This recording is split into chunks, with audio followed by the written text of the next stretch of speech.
नमस्कार। आप सुन रहे हैं धर्मवीर भारती की रचना गुनाहों का देवता, भाग 15। भाग 14 में आपने सुना अब विंती अकेले पढ़ती है बिसरिया के साथ। विंती को बिसरिया ने एक विंती के संग्रह के नाम से कविता गिफ्ट की तथा उसे वह चंदर को भेज देती है। उसके बाद चंदर उसका मजा लेने लगता है। अब आगे। अगस्त की उदास शाम थी। पानी रिमझिमा रहा था और डॉक्टर शुक्ला के सूने बंगले में बरामदे में कुर्सी डाले लान पर छोटे छोटे गड्ढों में पंख धोती और कुलेले करती हुई गौरैयों की एक तरफ अपलक देखता हुआ चंदर जाने किन ख्यालों में डूबा हुआ था। डॉक्टर साहब सुधा को लिवाने के लिए शाहजहांपुर गए थे। विंती भी जिद करके उनके साथ गई थी। वहाँ से ये लोग दिल्ली घूमने के लिए चले गए थे, लेकिन आज 15 रोज हो गए उन लोगों का कोई भी खत नहीं आया था। डॉक्टर साहब ने ब्यूरो को महज एक अर्जी भेज दी थी। चंदर को डॉक्टर साहब के जाने के पहले ही कॉलेज में जगह मिल गई थी और उसने क्लास लेनी शुरू कर दिए थे। वह अब इसी बंगले में आ गया था। सुबह जो क्लास की पाठ की तैयारी करने और नोट्स बनाने में कट जाती थी, दोपहर कॉलेज में कट जाती थी, लेकिन शामें बड़ी उदास गुजरती थी। और फिर 15 दिन में सुधा का कोई खत भी नहीं आया। वह उदास बैठा सोच रहा था, लेकिन यह उदासी थी, दुख नहीं था। और वह भी उदासी एक देवता की उदासी जो दुख भरी ना होकर सुंदर और सुकुमार अधिक होती है। एक बात जरूर थी, जब कभी वह उदास होता था तो जाने क्यों वह यह हमेशा सोचने लगता था कि उसके जीवन में जो कुछ हो गया है उस पर उसे गर्व करना चाहिए, जैसे वह अपनी उदासी को अपने गर्व से मिटाने का प्रयास करता था। लेकिन इस वक्त एक बात रह रहकर उभर आती थी उसके मन में, सुधा ने खत क्यों नहीं लिखा? पानी बिल्कुल बंद हो गया था। पश्चिम के 2-1 बादल खुल गए थे और पकी जामुन के रंग के एक बहुत बड़े बादल के पीछे से डूबते सूरज की उदास किरणें झांक रही थी। इधर की ओर एक इंद्रधनुष खिल गया था जो मोटर गैरेज की छत से उठकर दूर पर यूकेलिप्टस की लंबी शाखों में उलझ गया था। इतने में छाता लगाए पोस्टमैन आया। उसने पोर्टिको में अपने जूतों में लगी कीचड़ झाड़ी, पैर पटके और किरमिच के झोले से खत निकाले और सीढ़ी पर फैला दिए। उनमें से ढूंढकर 3 लिफाफे निकाले और चंदर को दे दिए। चंदर ने लपक कर लिफाफे ले लिए। पहला लिफाफा बुआ का था, विंती के नाम। दूसरा था ओरिएंटल इंश्योरेंस का लिफाफा, डॉक्टर साहब के नाम। और तीसरा एक सुंदर सा नीला लिफाफा, यह सुधा का होगा। पोस्टमैन जा चुका था। उसने इतने प्यार से लिफाफे को चूमा जितने प्यार से डूबता हुआ सूरज नीली घटाओं को चूम रहा था। पगली कहेंगी परेशान कर डालती है। यहाँ थी तो वही आदत, वहाँ है तो वही आदत, चंदर ने मन में कहा और लिफाफा खोल डाला। लिफाफा पम्मी का था। मसूरी से आया। उसने झल्ला कर लिफाफा फेंक दिया। सुधा कितनी लापरवाह है। वह जानती है कि चंदर को यहाँ कैसा लग रहा होगा। विंती ने बता दिया होगा, फिर भी वह लापरवाही मारे गुस्से के थोड़ी देर बाद उसने पम्मी का खत पढ़ा। छोटा सा खत था। पम्मी अभी मसूरी में ही है, अक्टूबर तक आएगी। लगभग सभी यात्री जा चुके हैं, लेकिन उसे पहाड़ों की बरसात बहुत अच्छी लग रही है। बर्टी इलाहाबाद चला गया है। उसके साथ वहाँ से एक पहाड़ी ईसाई लड़की भी गई है। बर्टी कहता है कि वह उसके साथ शादी करेगा। बर्टी अब बहुत स्वस्थ है। चंदर चाहे तो जाकर बर्टी से मिल ले। सुधा के खत के न आने से चंदर के मन में बहुत बेचैनी थी। उसे ठीक से मालूम भी नहीं हो पा रहा था कि ये लोग है कहाँ। बर्टी के आने की खबर मिलने पर उसे संतोष हुआ। चलो एक दिन बर्टी से मिलाएं, अब देखिए कैसे है वह। तीसरे या चौथे दिन जब अकस्मात पानी बंद था तो वह कार लेकर बर्टी के यहाँ गया। बरसात में इलाहाबाद की सिविल लाइन का सौंदर्य और भी निखर आता है। रूखे सूखे फुटपाथों और मैदानों पर घास जम जाती है। बंगले की उजाड़ चारदीवारियां तक हरी भरी हो जाती हैं। लंबे और घने पेड़ और झाड़ियां निखर कर धुलकर हरे मखमली रंग की हो जाती हैं और कोलतार की सड़कों पर थोड़ी थोड़ी पानी की चादर सी लहरा उठती है। जिसमें पेड़ों की हरी छाएं बिछ जाती है। बंगले में पली हुई बत्तखों के दल सड़क पर चलती हुई मोटरों को रोक लेते हैं और हर बंगले से रेडियो का ग्रामोफोन के संगीत की लहरें मचलती हुई वातावरण पर छा जाती है। कॉलेज से लौटकर एक प्याला चाय पीकर कार लेकर चंदर बर्टी के यहाँ चल दिया। वह बहुत दिनों बाद बर्टी को देखने जा रहा है। जिन व्यक्तियों को उसने अपने जीवन में देखा था, बर्टी शायद उन सभी से निराला था, अद्भुत था, लेकिन कितना अभागा था। नहीं, अभागा नहीं, कमज़ोर था बर्टी। और वही क्या कमज़ोर था, यह सारी दुनिया कितनी कमज़ोर है। बर्टी का बंगला आ गया। वह उतरकर अंदर आ गया। बाहर कोई नहीं था। बरामदे में एक पिंजरा टंगा हुआ था जिसमें एक बहुत छोटा तोता टंगा था। चंदर भीतर जाने में हिचक रहा था क्योंकि एक तो पम्मी नहीं थी और दूसरे कोई और लड़की बर्टी के साथ आई थी, बर्टी की भावी पत्नी। चंदर ने आवाज़ दी। अंदर कोई भारी पुरुष स्वर में एक साधारण गीत गा रहा था। चंदर ने फिर आवाज़ दी। बर्टी बाहर आया। चंदर उसे देखकर दंग रह गया। बर्टी का चेहरा भर गया था। जवानी लौट आई थी। पीलेपन की बजाय चेहरे पर खून दौड़ रहा था। सीना उभर आया था। बर्टी खाकी रंग का कोट, खाकी हैट, खाकी ब्रीचेज, शिकारी बूट पहने हुए था और कंधे पर बंदूक लटक रही थी। वह आया ड्राइंग रूम के दरवाजे पर पीठ झुकाकर, एक हाथ से बंदूक पकड़कर और एक हाथ आंखों के आगे रखकर उसने इस तरह देखा जैसे वह शिकार ढूंढ रहा हो। चंदर के प्राण सूख गए। उसने मन ही मन सोचा, पहली बार तो वह कुश्ती में बर्टी से जीत गया था, लेकिन अब की बार जीतना मुश्किल है। कहाँ बेकार फंसा आकर उसने घबराई हुई आवाज में कहा, यह मैं हूँ मिस्टर बर्टी, चंदर कपूर, पम्मी का मित्र। हाँ हाँ जानता हूँ। बर्टी तन कर खड़ा हो गया और हंसकर बोला, मैं आपको भूला नहीं। मैं तो आपको यह दिखला रहा था कि मैं पागल नहीं हूँ, शिकारी हो गया हूँ। और उसने चंदर के कंधे पकड़कर इतने जोर से झकझोर दिया कि चंदर की पसलियाँ चरमरा उठी। आओ, उसने चंदर के कंधे दबाकर बरामदे की ही कोच पर बिठा दिया। सामने कुर्सी पर बैठता हुआ बोला, मैं तुम्हें अंदर ले चलता, लेकिन अंदर जेनी है और एक मेरा मित्र, दोनों बातें कर रहे हैं। आज जेनी की सालगिरह है। तुम जेनी को जानते हो? वह तराई के कस्बे में रहती थी, मुझे मिल गई। बहुत खराब औरत है। मैं तंदुरुस्त हो गया हूँ ना, बहुत। मुझे ताजुब है कि तंदुरुस्ती के लिए तुमने क्या किया 3 महीने तक। नफरत मिस्टर कपूर, औरतों से नफरत। उससे ज़्यादा अच्छा टॉनिक तंदुरुस्ती के लिए कोई नहीं है। लेकिन तुम तो शादी करने जा रहे हो, लड़की ले आए हो वहाँ से। अकेली लड़की नहीं मिस्टर, मैं वहाँ से 2 चीज़ लाया हूँ। एक तो यह तोते का बच्चा और एक जेनी, वह लड़की। तोते को मैं बहुत प्यार करता हूँ। यह बड़ा हो जाएगा, बोलने लगेगा तो इसे गोली मार दूंगा। और लड़की से मैं बहुत नफरत करता हूँ। इससे शादी कर लूँगा, क्यों? है ना ठीक?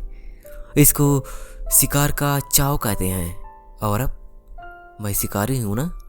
चंदर हाँ कहे या ना कहे, अभी बर्टी का दिमाग बिल्कुल वैसा ही है, इसमें कोई शक नहीं। वह क्या बात करे, अंत में बोला, यह बंदूक तो उतार कर रखिए, हमेशा बाधे रहते हैं। हाँ और क्या, शिकार का पहला सिद्धांत है, जहाँ खतरा हो, जंगली जानवर हो, वहाँ कभी बिना बंदूक के नहीं जाना चाहिए। और बहुत धीमे से चंदर के कान में बर्टी बोला, तुम जानते हो चंदर, एक औरत है जो 24 घंटे घर में रहती है। मैं तो एक क्षण को बंदूक अलग नहीं रखता। सहसा अंदर से कुछ गिरने की आवाज आई। कोई चीखा और लगा जैसे कोई चीज पियानो पर गिरी और पर्दों को तोड़ती हुई नीचे आ गई। फिर कुछ झगड़ों की आवाज आई। चंदर चौंक उठा। क्या बात है बर्टी, देखो तो। बर्टी ने हाथ पकड़कर चंदर को खींच लिया। बैठो बैठो, अंदर मेरे मित्र और चाइनीज सालगिरह मना रहे हैं, अंदर मत जाना। लेकिन यह आवाजें कैसी?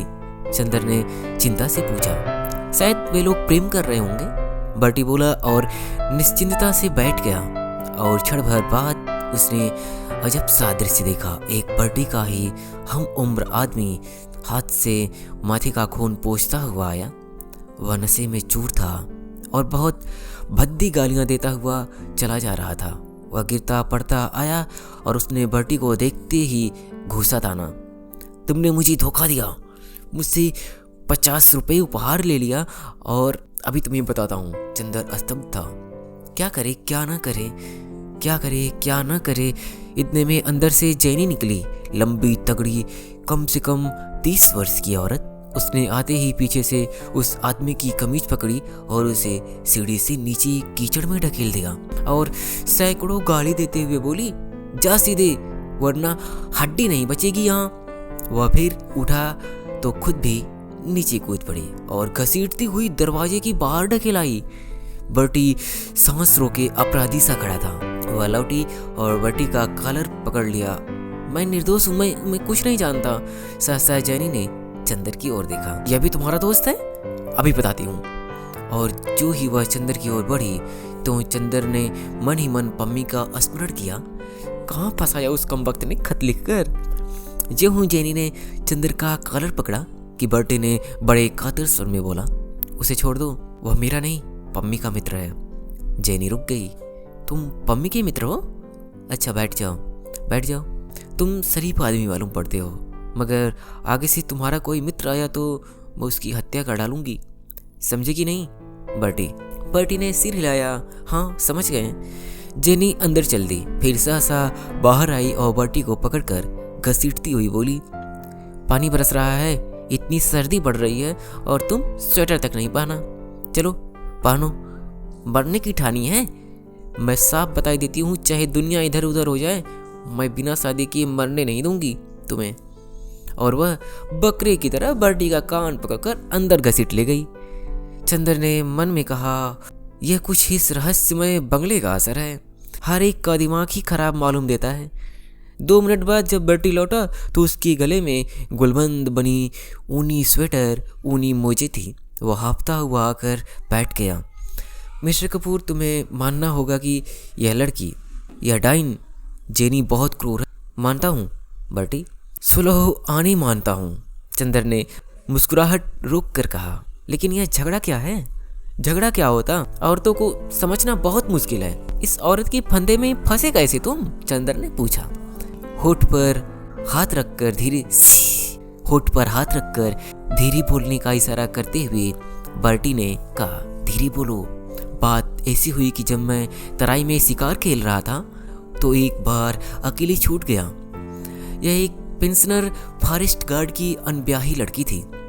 शिकार में बहुत होशियार। मैं भटकते हुए पहुंचा तो इसका बाप बीमार था। मैं रुक गया। तीसरे दिन वह मर गया। उसे जाने कौन सा रोग था कि उसका चेहरा बहुत डरावना हो गया था और पेट फूल गया था। रात को इसे बहुत डर लगा तो यह मेरे पास आकर लेट गई। बीच में बंदूक रखकर हम लोग सो गए। रात को इसने बीच से बंदूक हटा दी और अब वह कहती है कि मुझसे ब्याह करेगी और नहीं करूँगा तो मार डालेगी। पम्मी भी मुझसे बोली, तुम्हें अब ब्याह करना ही होगा, मजबूरी है मिस्टर कपूर। चंदर चुप बैठा सोच रहा था, कैसी विचित्र जिंदगी है इस अभागे की। मानी प्रकृति ने सारी आश्चर्य इसी किस्मत के लिए छोड़े हैं, इसी की किस्मत के लिए छोड़ रखे थे। फिर बोला, यह आज क्या झगड़ा था? कुछ नहीं, आज इसकी सालगिरह थी। यह बोली, मुझे कोई उपहार दो। मैं बहुत देर तक सोचता रहा, क्या दूं इसे, कुछ समझ ही नहीं आया। बहुत देर सोचने के बाद मैंने सोचा कि मैं तो इसका पति होने जा रहा हूँ, इसे एक प्रेमी उपहार दे दूं। मैंने एक मित्र से कहा कि तुम मेरी भाभी पत्नी से आज शाम को प्रेम कर सकती हो। वह राजी हो गया। मैं ले आया। चंदर जोर से हंस पड़ा। हंसो मत मिस्टर कपूर। बर्टी बहुत गंभीर बनकर बोला, इसका मतलब यह है कि तुम औरतों को समझते नहीं। देखो, एक औरत उसी चीज को ज़्यादा पसंद करती है, उसी के प्रति समर्पण करती है जो उसकी ज़िंदगी में नहीं होता। मसलन एक औरत है जिसका ब्याह हो गया है या होने वाला है। यदि उसे एक नया प्रेमी मिल जाए तो उसकी प्रसन्नता का ठिकाना नहीं रहता। वो पति की बहुत कम परवाह करेगी अपने प्रेमी के सामने। और अगर कुंवारी लड़की है तो वह अपने प्रेमी की भावनाओं की पूरी तौर से हत्या कर सकती है यदि वह उसे एक पति मिल जाए तो। मैं तो समझता हूँ कि कोई भी पति अपनी पत्नी को यदि कोई अच्छा उपहार दे सकता है तो वह एक नया प्रेमी, और कोई भी प्रेमी अपनी रानी को यदि कोई अच्छा उपहार दे सकता है तो वह यह कि उसे एक पति प्रदान कर दे। तुम्हारी अभी शादी तो नहीं हुई ना, तो तुम प्रेम तो जरूर करते होगे ना। सिर मत हिलाओ, मैं यकीन नहीं कर सकता। मैं इतनी सलाह तुम्हें दे रहा हूँ कि अगर तुम किसी लड़की से प्यार करते हो तो ईश्वर के वास्ते उससे शादी मत करना। तुम मेरा किस्सा सुन चुके हो।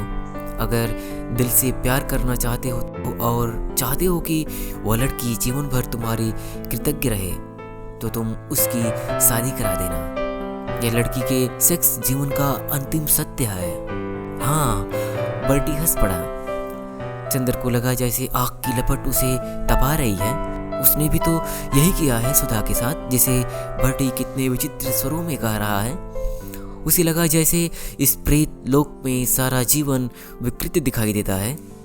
वहाँ साधना की पवित्रता भी कीचड़ और पागलपन में उछलकर गंदी हो जाती है। छी, कहाँ बर्टी की बातें और कहाँ उसकी सुधा। वह उठ खड़ा हुआ, जल्दी से विदा मांगकर इस तरह भागा जैसे उसकी पैरों के नीचे अंगारे छिपे हों। फिर उसे नींद नहीं आई, चैन नहीं आया। रात को सोया तो वह बार बार चौंक सा उठा। उसने सपना देखा, एक बहुत बड़ा कपूर का पहाड़ है, बहुत बड़ा, मुलायम कपूर की बड़ी बड़ी चट्टानें और इतनी पवित्र खुशबू की आदमी की आत्मा बेली का फूल बन जाए। वह और सुधा उन सौरभ की चट्टानों के बीच चढ़ रहे हैं और चादर लपेटे हैं। केवल वह और सुधा। सुधा सफेद बादलों की साड़ी पहने हैं और चंद्र किरणों की चादर लपेटे हैं। जहाँ जहाँ चंद्र जाता है कपूर की चट्टानों पर इंद्रधनुष खिल जाते हैं और सुधा अपने बादलों के आंचल में इंद्रधनुष की फूल बटोरती चलती है। सासा एक चट्टान हिली और उसमें से एक भयंकर प्रेत निकला, एक सफेद कंकाल जिसके हाथ में अपनी खोपड़ी और एक हाथ में जलती मसाल। और उस मुंडहीन कंकाल ने खोपड़ी हाथ में लेकर चंद्र को दिखाई। खोपड़ी हंसी और बोली, देखो, जिंदगी का अंतिम सत्य यह है। और उसने अपने हाथ की मसाल ऊंची कर दी। यह कपूर का पहाड़, यह बादलों की साड़ी, यह किरणों का परिधान, यह इंद्रधनुष के फूल, यह सब झूठे हैं। और यह मसाल जो अपने एक स्पर्श से इस सबको पिघला देगी। और उसने अपनी मसाल एक ऊंचे शिखर से छुआ दी। वह शिखर धधक उठा। पिघलती हुई आग की एक धार बरसाती नदी की तरह उमड़कर बहने लगी। भागो सुधा, चंद्र ने चीख कर कहा। भागो। सुधा भागी, चंद्र भागा और वह पिघली हुई आग की महानदी लहराते हुए अजगर की तरह उन्हें अपने गुंजलिका में लपेटने के लिए चल पड़ी। शैतान हंस पड़ा। हा हा हा। चंद्र ने देखा, सुधा शैतान की गोद में थी। चंद्र चौंक कर जाग गया। पानी बंद था लेकिन घनघोर अंधेरा था और पिशाचनी की तरह पागल हवा पेड़ों को झकझोर रही थी, जैसे युग के जमे हुए विश्वासों को उखाड़ फेंकना चाहती हो। चंद्र कांप रहा था, उसका माथा पसीने से तर था। वह उठकर नीचे आया। उसके कदम ठीक नहीं पड़ रहे थे। बरामदे की बत्ती जलाई। महाराजिन उठी। कहाँ है भैया? उसने पूछा। कुछ नहीं, अंदर सोऊंगा, चंद्र ने कहा और सुधा के कमरे में जाकर बत्ती जलाई। सुधा की चारपाई पर लेट गया, फिर उठा, चारों ओर के दरवाजे बंद कर दिए कि कहीं कोई फिर ऐसा सपना बाहर के भयंकर अंधेरे में से न चला आए। लेकिन बर्टी की बातों से अंदर ही अंदर उसके मन में जाने कहाँ क्या टूट गया जो फिर बन नहीं पाया। अभी तक उसे अपने पर गर्व था, विश्वास था। अभी अभी वह अपने व्यक्तित्व का विश्लेषण करने लगा है। अभी अभी अपने विश्वासों पर सिर ऊंचा करने की बजाय उन्हें सामने फेंक देता और एक निरपेक्ष वैज्ञानिक की तरह उसकी चीर फाड़ करता, उनकी सौ परीक्षा किया करता। अभी तक उसके विश्वास का संबल था, अब किसी ने उसे तर्क का अस्त्र शस्त्र दे दिया था। जाने किस राक्षसी प्रेरणा से उसे अपनी आत्मा को चीरना शुरू किया और इस तर्क वितर्क और एक विश्वास के भयंकर जल प्रलय की एक लहर ने उसे एक दिन नरक के किनारे ले जा पटका। सुधा का खत आया था। दिल्ली में पापा अपने कुछ काम से रुक गए थे और सुधा की तबीयत खराब हो गई थी। अब वह 2-3 रोज में आ जाएगी, लेकिन चंदर के मन पर एक अजब सा असर हुआ था इस खत का। सुधा का पत्र नहीं आया था। सुधा दूर थी तब वह खुश था, वह उल्लसित था। सुधा का पत्र आते ही सहसा वह उदास हो गया। उदास तो क्या, उसे उपकई सी आने लगी। उसे अब सब सहसा पता नहीं एक नाटक सा लगने लगा था, एक बहुत सस्ता नीचे स्तर का नाटक। उसे लगता था ये सब चारों ओर का त्याग, साधन, सौंदर्य, यह सब झूठ है। सुधा भी अंतोगत्वा वही साधारण सी लड़की है जो कुंवारे जीवन में पति और विवाहित जीवन में प्रेमी की भूखी होती है। वह भी शैतान से पूर्णतया हारा नहीं था। वह लड़ने की कोशिश करता था, लेकिन वह हार रहा था। वह भी उसे मालूम था। और चंदर जिस गर्व से उसकी जीत में साथ दिया था, वही गर्व उसकी हार में साथ दे रहा था।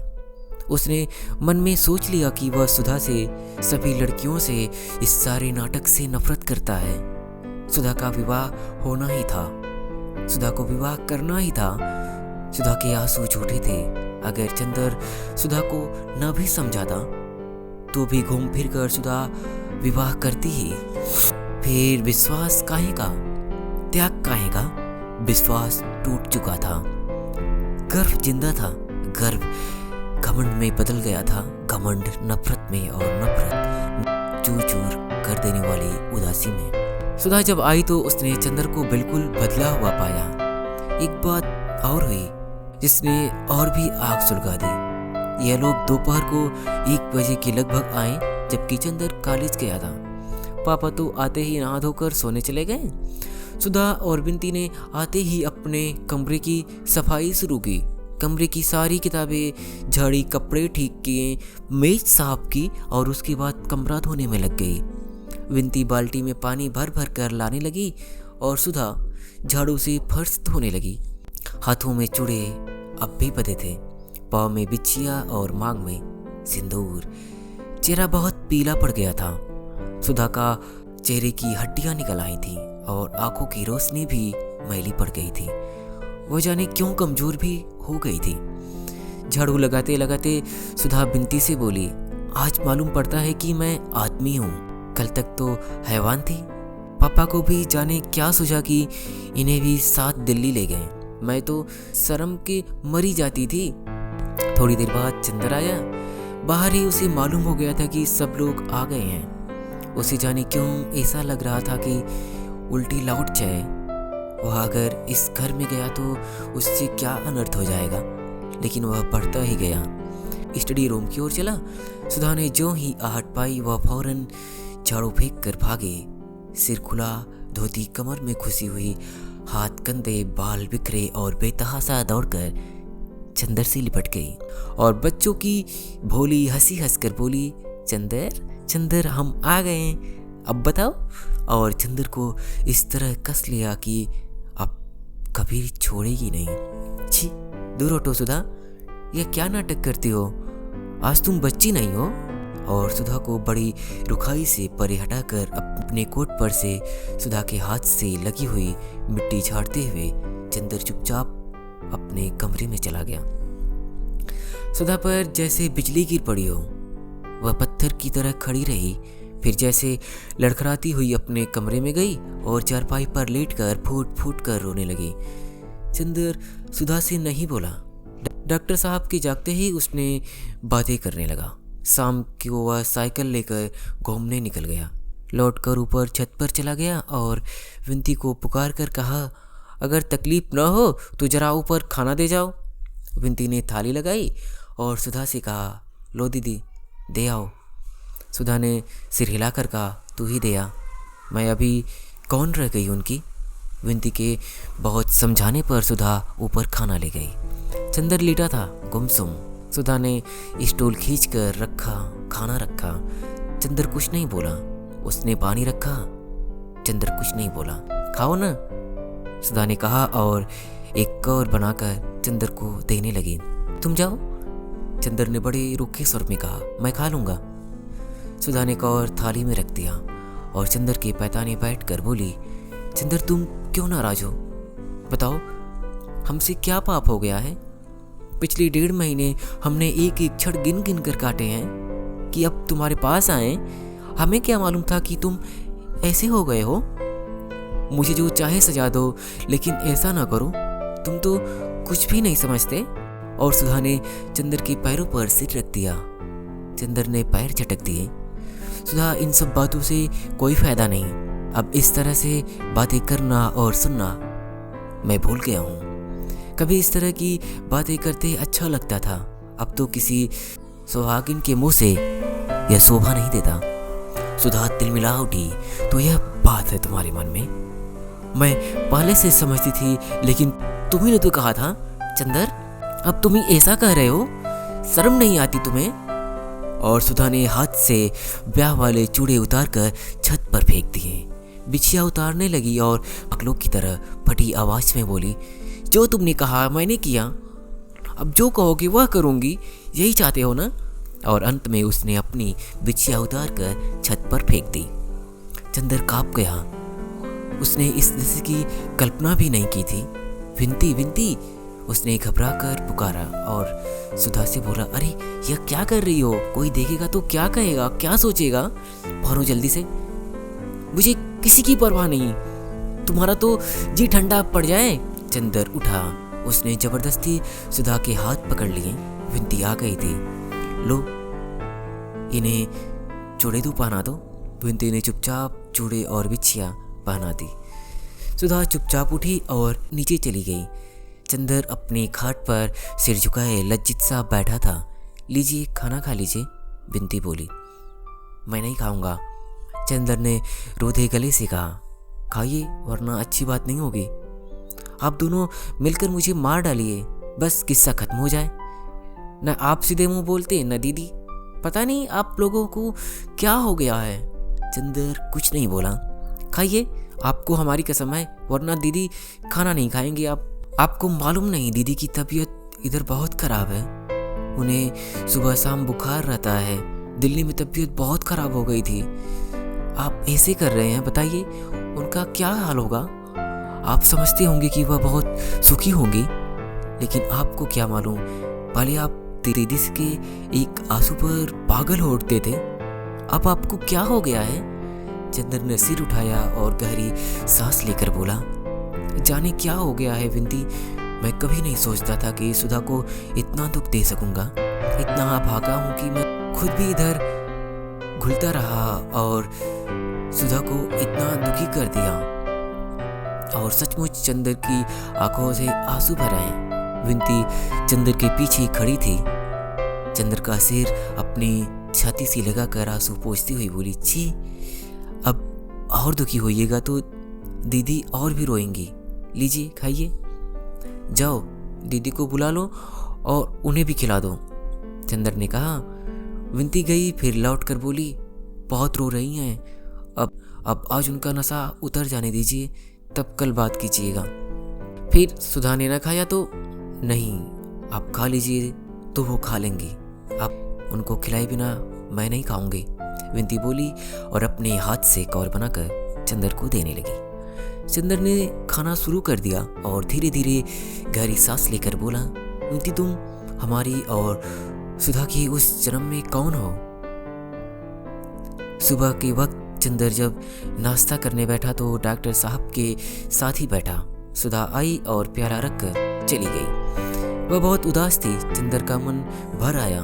सुधा की उदासी उसे कितना लज्जित कर रही थी, कितना दुखी कर रही थी। दिन भर किसी काम में उसकी तबीयत नहीं लगी। उसने क्लास छोड़ दी। लाइब्रेरी में भी जाकर किताबें उलट पलट कर चला आया। उसके बाद प्रेस गया। वहाँ उसे अपनी थीसिस छपने को देनी थी। उसके बाद ठाकुर साहब के यहाँ गया, लेकिन कहीं भी वह टिक नहीं पाया। जब तक वह सुधा को हंसा न ले, सुधा के आंसू सुखा न ले, उसे चैन नहीं मिलेगा।